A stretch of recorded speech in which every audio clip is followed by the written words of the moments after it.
tal, familia Terror-Mania? Aquí seguimos en Fright Mart y estamos ahora con Snow. Hi, Snow. Hi. Ella trabaja para Autum Snow Artwork. Snow, can you tell us a little bit about your work? We see that you have a lot of prints. We're going to talk about a particular frame that we saw over there that's been sold already. Kind of sad about that, but I can see why. But please tell us about your work. Okay, yeah, so I've known the people at Horrorgasm for a very long time, and I did all of these pretty much for Horrorgasm shows. So they would have group shows, and there would be lots of themes. Like this one was for a Stephen King themed one. So this is from Castle Rock, which is a Stephen King version of that. I love the mashup, by the way.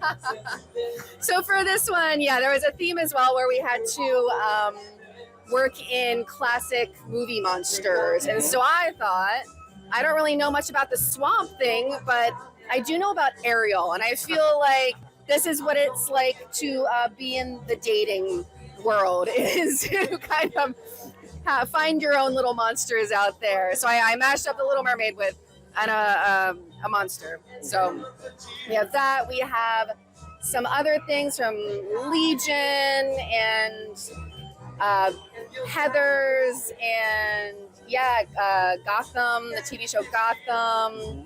Other spooky things, we have Game of Thrones inspired artwork, and then Prince.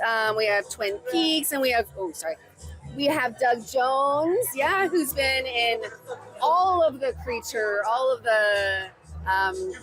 Del Toro films, with the long, lanky Pan's Labyrinth. I love Doug Jones. He does so much great work.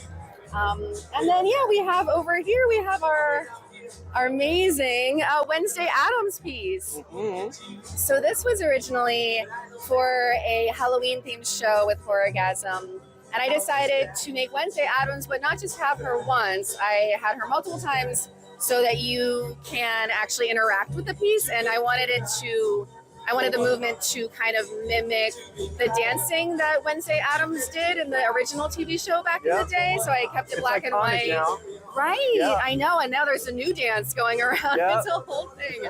So I love being here, and everyone's so spooky and warm and inviting and lovely, and this community is so wonderful and just creepy in a great way. Exactly.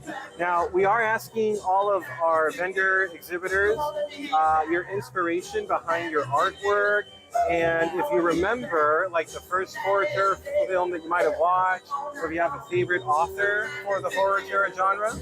Well, author Edgar Allan Poe. I mean, I would walk around with wearing black before I was even a teenager, just reading Poe. I would try to find a bench outside alone and just sulk and feel the desperation. Nevermore. Feel the desperation behind Poe. That was my first time loving spooky things. I think the first time I got into horror was for Scream. The first film came out when I was 13, right? I mean, both of us. Yes. When I was 13, that film came out, and I was just so in love with how legitimately scary it kind of was, but also there was plenty of humor, and it was filmed really well, and the writing was great, and the actors were phenomenal. I think Scream blew me away first.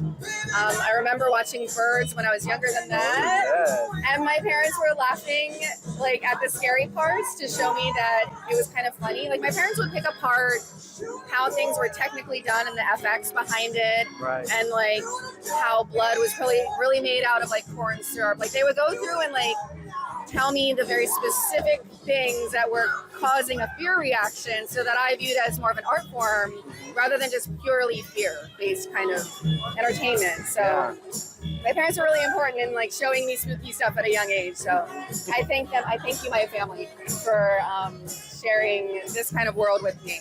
And having they just saw it as kind of a beautiful thing not to be shunned away from and to be embraced. And I think that's kind of rare sometimes when it comes to introducing young minds to the spooky. Yeah. It's all about the underdog. It's all about finding the underdog, and then how can we prevail in the world, which I think everyone can relate to on some level. Now, I also noticed, besides doing painting on canvas, you were working digitally when I approached your booth. I'm working digitally on a children's book. Oh. Yeah, I've been a teacher for a long time. So I'm working on a digital children's book that was inspired by COVID happening. Oh, wow. I ended up working in a home as a nanny, and I was scared of dogs and I had to work with a dog. So I was facing a fear, but the dog ended up being very smelly and had a lot of gas and was just weird and funny. So I wasn't scared anymore. But it showed me the side. I've always liked cats, and I don't. Dogs are okay, but it showed me the side of how animals can provide therapy for humans during awful times in our lives.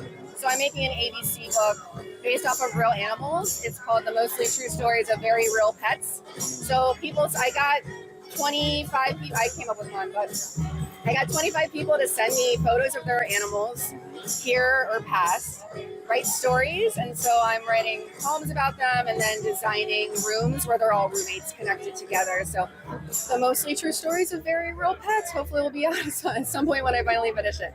But yeah, I'm working on digital. A lot of everything here is acrylic, and some pencil work. And then, yeah, I'm getting into more digital things just to try to figure it all out. I don't really know what I'm doing. I have no training, no clue. I just draw. So, all right, that's giving awesome. it a go. Yeah. Okay, well, thank you so much. Of It's course. awesome that Wednesday portrait is it's nostalgic more than anything, is right? so But it's awesome. sweet. And thank you for your time. We hope to see you at future conventions. Yes. And awesome. Thank you. Thank you so much. I appreciate it. She actually bought it. She's the one who bought it. Yeah. Yeah.